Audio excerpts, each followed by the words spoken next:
Hello friends, આપનું મારા કિચનમાં સ્વાગત છે।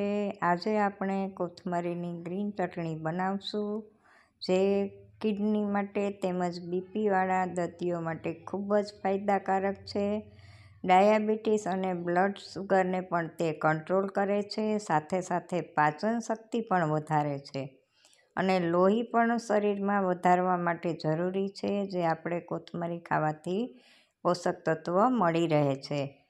એન્ટીઓક્સિડન્ટ છે અને મિનરલ્સ, વિટામિન્સ એ અને સીથી તે ભરપૂર છે અને કોથમરીની ચટણી ખાવાથી કે તેનો રસ કે જ્યુસ પીવાથી બોડી છે એને ડિટોક્સ કરે છે અને ચામડી માટે પણ ખૂબ જ ફાયદાકારક છે। સાથે સાથે તે વાળમાં પણ ચમક વધારે છે અને ખૂબ જ ભયંકર એવો કેન્સરનો જે રોગ છે એના ખતરાથી દૂર રાખે છે।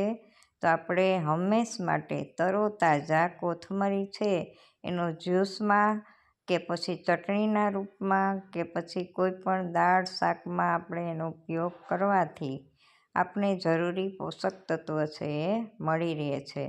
તો ચાલો આજે આપણે બનાવીએ ખૂબ જ સરસ એવી ગ્રીન ચટણી કે જે સ્વાદમાં તીખો, તુરો, ખારો, ખાટો દરેક રસ એમાં આવે છે, એટલે કે તે ખૂબ જ ફાયદાકારક છે અને બીજી રીતે જોઈએ તો તે આલ્કલાઇનની ગરજ સારે છે કે જેમાં 6 રસ આપને મળી રહે છે। તો ચાલો આપણે બનાવીએ કોથમરીની ચટણી। તેના માટે આપણે સૌ પ્રથમ કોથમરી છે એને સરસ રીતે સાફ કરી અને ધોઈ લેશું। ત્યારબાદ એને કોરી કરી લેશું અને એક મિક્સર જાર લઈ તેમાં ધોયેલી કોથમરીને આપણે કટકા કરીને ઉમેરશું। ત્યાર પછી મેં 2 મરચાં અને આદુનો ટુકડો કાપેલા છે તે ઉમેર્યા છે। જરૂર મુજબ આપણે તેમાં મીઠું અડધીથી પોણી ચમચી ઉમેરશું।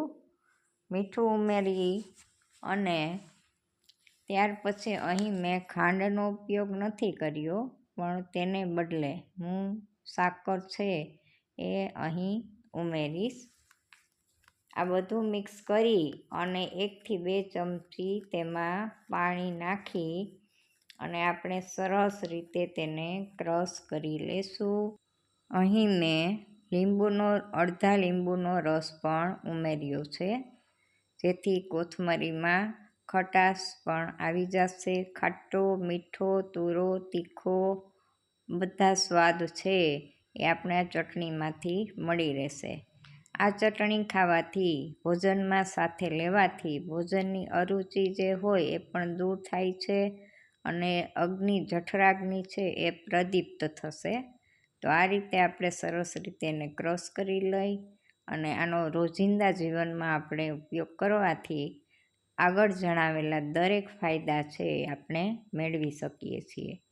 તો તમે પણ બનાવો આવી સરસ મજાની કોથમરીની ચટણી, જે કોઈ પણ ફરસાણ સાથે પણ ખાઈ શકીએ છીએ અને ભોજનમાં પણ ગમે ત્યારે તમે રોટલી, ભાખરી, થેપલા, પૂરી, પરોઠા, સમોસા, સેન્ડવિચ દરેક સાથે આપણે તેનો ઉપયોગ કરી શકીએ છીએ। તો આ છે આપણી સરસ મજાની ગ્રીન મસ્ત મજાના કલરવાળી ચટણી, જે તમે પણ બનાવો અને તમારા સ્વાસ્થ્યને ખૂબ જ સારું રાખો।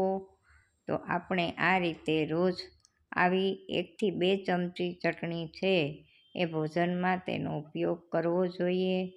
તો આવી રીતે બનાવી ખાઓ અને બધા તંદુરસ્ત રહો। નમસ્કાર।